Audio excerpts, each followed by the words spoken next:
It's Friday. It's another edition of the Zogby Report. How you doing, Jer? Hey, I'm trying to figure out what we're going to talk about. I mean, the specific angle. Yeah, I have some thoughts, but first of all, I want to apologize for my lighting. I'm in an undisclosed, secluded resort somewhere in upstate New York, and the lighting actually is just how it should be, just not podcast quality. And all right, let's fire away here. We're getting very close. I've looked at a bunch of polls, but two that have really struck me in the last 24 hours. The first is about late decision makers. This poll found that overall it's a tie. However, among those voters who had made up their minds who to vote for a month or more before the election, they were with Donald Trump, 52% to 48%. The smaller number of late decision makers, those who made up their minds within the past month, and in particularly within the past week, were tilting heavily to Harris, 62% for Harris and 36% for Trump. The suggestion from the poll, which I think is premature because we still have 10 days to go, but the suggestion from the poll is that late breaking decision makers will probably or may probably lean towards Kamala Harris, and that would mean a Harris victory. I'm not ready to do that, and I know you're not either, but it does appear that what we've been saying right along is a possibility that that this race ends not so close after all. Like both the 1980 race, where over the weekend Carter's support dissipated and late breaking decision makers went heavily for Reagan, and 2012, the same thing as I've mentioned many times before, when Obama and Romney were locked almost in a tie, and then it ultimately went big for Obama. I'm not suggesting who it might go big for, but there does appear to be, at least at this point in time, late breaking decision makers are tilting heavily one way. Now, they could tilt the other way over the next 10 days. The second poll I'm looking at is something we've also talked about, and that is young men versus young women. And this was pretty stark. Overall, the gender gap between men and women is still running at least 30 points, 32, 33 points in some polls. Donald Trump doing very well, leading handsomely among men. Kamala Harris, even more of a lead among women. But this one isolated young men, 18 to 29-year-old men versus 18 to 29-year-old women. And what it discovered was a 60 point gender gap among younger voters, indicating that younger voters are very vital in this election, and that the vice president is going to have to target bringing out as many younger women as possible, and cannot have very many undecideds, and cannot lose any votes, not only to Donald Trump, but not showing up. By the same token, the same thing with young men and Donald Trump. So the dynamics seem to be congealing in this race right now. That's what I'm going to be mainly, not exclusively, but mainly focusing on over the next 10 days. What do you think? Yeah. So, my question about that USA Today article and poll is how many remain undecided. For all we know, that could be one, that could be a sliver of the remaining undecided, meaning it doesn't necessarily portend what those who are still on the fence will do. We don't know what that's my reaction, right? And I do want to say, everybody knows this. You're going to see a lot of polls come out suggesting this is the trend, this is what's going to happen. And as you mentioned 2 podcasts ago,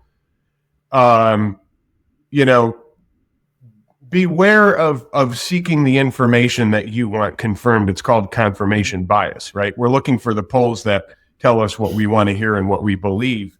And as you said, that is recipe for danger. I'll get back to that point, but I think, you know, I want to touch on what I'm seeing since we did our last podcast, and 2 things I want to focus. 2 things I want to focus on is, one, on the side of Trump, is the ramping up of negative portrayal of him. And a phenomenon that I'm seeing intensifying. The perfect place to see this is Drudge.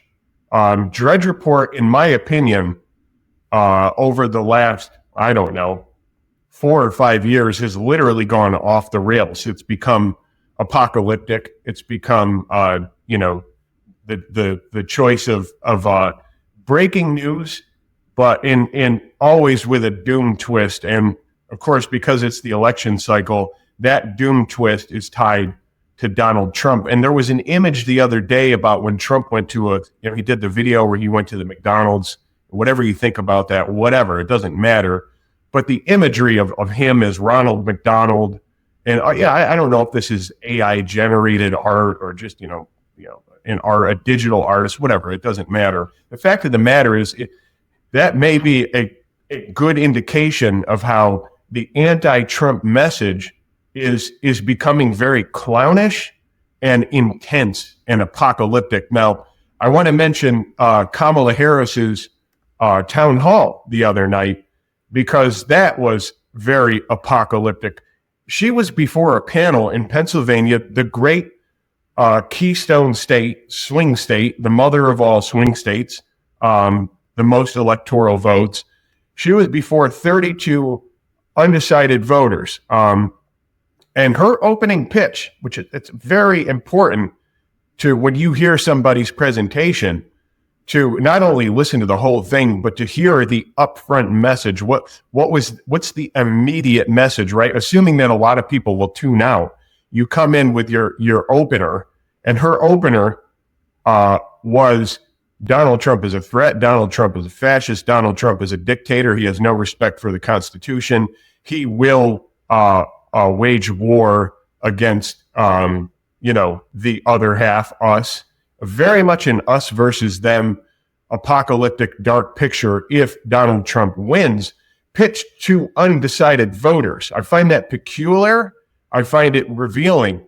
If I were Harris's coach, I would not have said that, because now after that, Harris really put herself into a corner where do you go from there? Then she tried to pivot, and she used language like, we need to stop the finger pointing. I'm going to be a president for all Americans. Let's not push the flames of hate. Let's not fan them. Let's extinguish them, or something like that. Now you're talking out of both sides of your mouth. Now you're sending mixed messages. And worst of all, among the most important cohort, those who remain undecided, I would strongly believe, if I were coaching her, give them hope. Give them a reason to become decided. Do not come out so hard painting the apocalyptic nightmare scenario and then tell them how you're going to be a president for all Americans. It's not believable. It doesn't show a vision. And it just goes back to the notion that the Democrats, really their biggest and only strategy has been, we are not Donald Trump. He's the threat. You have to go with us to avoid doom. I'm making a strong case that she had a very poor performance. And that, I don't know. I don't know what that's going to do. But I do want to highlight that in these final days, there is a lot of intensity and a buildup of this kind of stuff. So look for that. And that's going to present also a unique opportunity for both sides to find something, I guess, more hopeful and positive rather than just purely negative, although maybe that train has left the station. I did want to say more, but go ahead. So, look, just putting the analyst's hat back on, sure, it's vital to give a positive vision. But remember that, first of all, that there's plenty of evidence from those who've worked with Donald Trump, even in some of the most senior positions in his administration, as well as from his own utterances, that, where there's smoke, there's fire. When he talks about revenge, when he talks about using troops against those who dissent from him, when he kind of goes off the rails. That's one point. The other point is that Kamala Harris is in a box right now, and it's hard to get out of the box in the closing days. She is counting on an unholy alliance of support. So there's mainstream Democrats that will vote Democrat, were for Biden, and are now for Harris. Their biggest problem is finding allies because the majority perceives the Biden administration as an unsuccessful administration. She has progressives as another part of the coalition who are quite angry with Biden and with Harris, notably about Gaza. And somehow she needs to appease them, and she isn't. And then thirdly, there is the disaffected conservative moderate Republicans who are never Trumpers. And they've signed ads, they've signed letters, they've done commercials. Some have announced that they're endorsing and going to vote for Kamala Harris. Others are saying, look, I can't warm up to voting for a liberal Democrat. But somehow this is what she needs to win. And how does she keep them together? And the only common denominator among all of those groups is fear for Trump. And so she's going to sail into these last 10 days, and this is the gambit. The gambit is reproductive rights, because that has been a winner for Democrats. And the second is fear of Donald Trump. And I'm afraid there's very little room for a positive vision in that kind of milieu. Well, it's the only thing I will say is, and look, I there's so much said about Trump that I don't really need to say anything negative about him because it's all there, right? It's 24/7. You can find it at any second. Well, he says it about himself.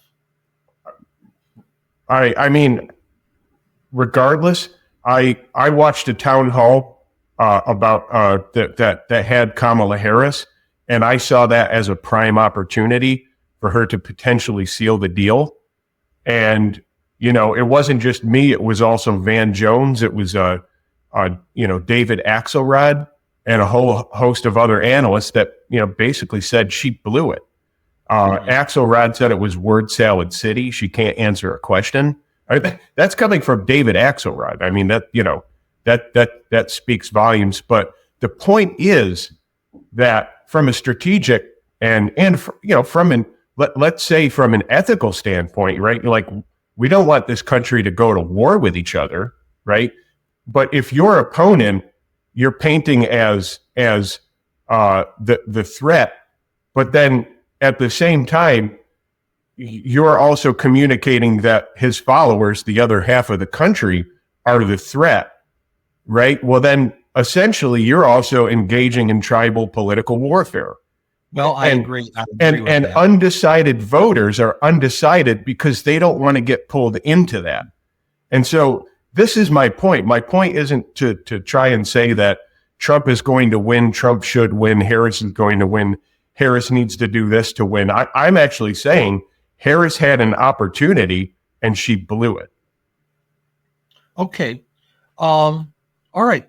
So speaking of opportunities, we have a final poll that we're conducting. New York Times and Siena just put out their final poll today, but characteristically, we're taking ours right through the weekend before the election. So we'll have the latest and the hottest numbers, and we're going to reveal those numbers the day before the election at noon Eastern time. And so we would encourage people to go to our website and register for the webinar, and also to see some other package offers if they're interested, if they want to ask their own questions on the poll. But why don't you quickly, in the time remaining, give us an idea of what we're going to be revealing? Obviously, the horse races and who are leaners towards each candidate, and those basic questions. But what else are people going to get at the webinar that they probably aren't going to get anywhere else? Well, I'm going to start by saying that I'm looking right now at the Real Clear Politics national average. And of course, our longtime listeners know that averages of averages aren't necessarily the truth. But this is an indicator that today it's a tie. Trump 48.5, Harris 48.5. So we're not going to just give you the horse race, because I believe it's going to be a very tight race. We're going to give you other indicators, because other indicators may help us know the day before when we present this who is going to win. What percent are undecided? What percent of the undecided leaned towards one candidate or another? Was there a critical mass going more towards either candidate, or are they still tied? We're going to ask the classic question, regardless of who you vote for, who do you think will win? Which is another key indicator, can be a key indicator. We're going to ask not only what are the top issues driving the voters to the booths and how it will determine their choice, but we'll take that data and we'll cross-tabulate that to the candidates, to the horse race question, and see where the intensity falls on which issue, as well as what was the top issue, also giving us potentially further indication. And other things that we're going to zero in on suburban women who can be a bellwether. We're going to zero in on younger men and younger women. We're going to look at the black vote. Is Harris going to get that about 85 to 89, 90% of black voters that she needs, that a Democrat usually needs? Is she going to get a critical mass of Hispanics? And so we're going to, and of course, the independent vote, who will lead. And so you are going to get a totality, a 360-degree picture of what we think may very well be a very tight election. And as we've said, we may not know, but if you watch this webinar... There's a critical question. There's a critical question we're going to ask.